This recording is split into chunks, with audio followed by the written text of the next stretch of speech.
So, she's still going. She says that she's going to sue me for defamation. I have proof she's harassing me. I'm going to counter-sue her for the terroristic threats that she has been tangling at me. She says, I will own that book also, and any money you've made from it. You'll pay for the lies you've told. They're not threats, they're promises. There's nothing you can do. You're fucked. That's a threat. But you're right. I am absolutely fucked.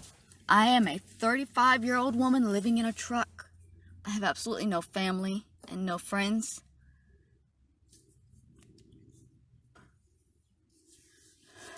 I'm haunted. That's supposed to say haunted.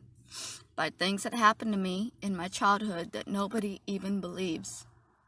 Things that affected me so bad that I can't function like a normal human being. I'm entirely fucked, and I have been from birth from the people who raised me. You think it was easy for me having to live with our father knowing that he's the one that crippled Bubba?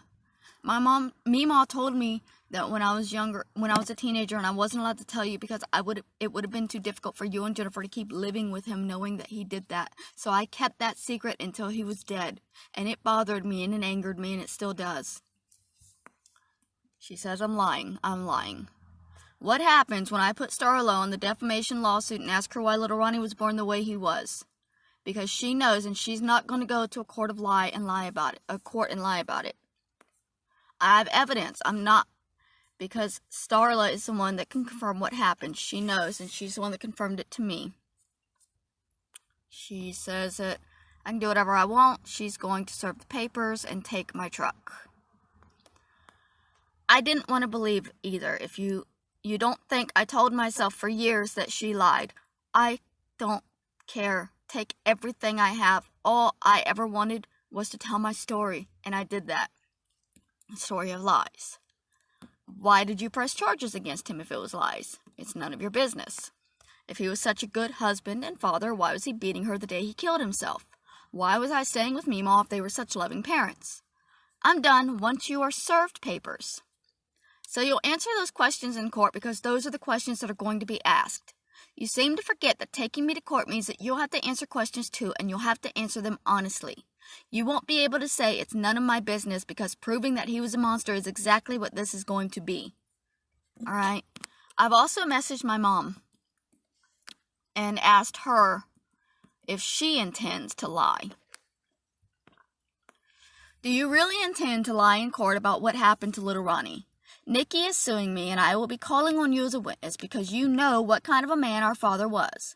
You have a choice. You can lie and stand up for your abusive husband, and you go to hell and be with him when you die, because when you put your hand on a Bible and vow to tell the truth, and you know that the truth is that Ronald Devon Woods was an abuser, and he crippled your child, and he beat you mercilessly. And if you get up on stand in front of a judge and tell that judge that that's a lie, just know that God will not forgive you, because God only forgives if you're honest about what you've done. And that is true. No matter what you have done in this life, God will forgive you if you confess and apologize and be honest about it.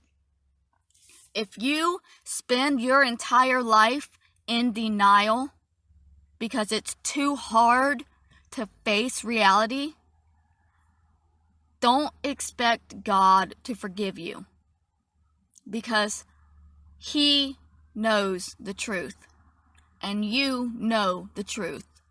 And if you can stand up to the rest of the world and promise to God that you're being honest and tell a lie, then what makes you think you deserve to go to heaven? That's all I have to say about that for right now. All of my family members that are going to go to court and lie to a judge, at least I know they'll be happy with my father in hell, because that's where he is, and that's where they want to be, I guess. But I don't. I'm honest, and I'm not going to let them destroy me further. I'm alone. For 5 years I've been alone, and all I want is to keep being left alone.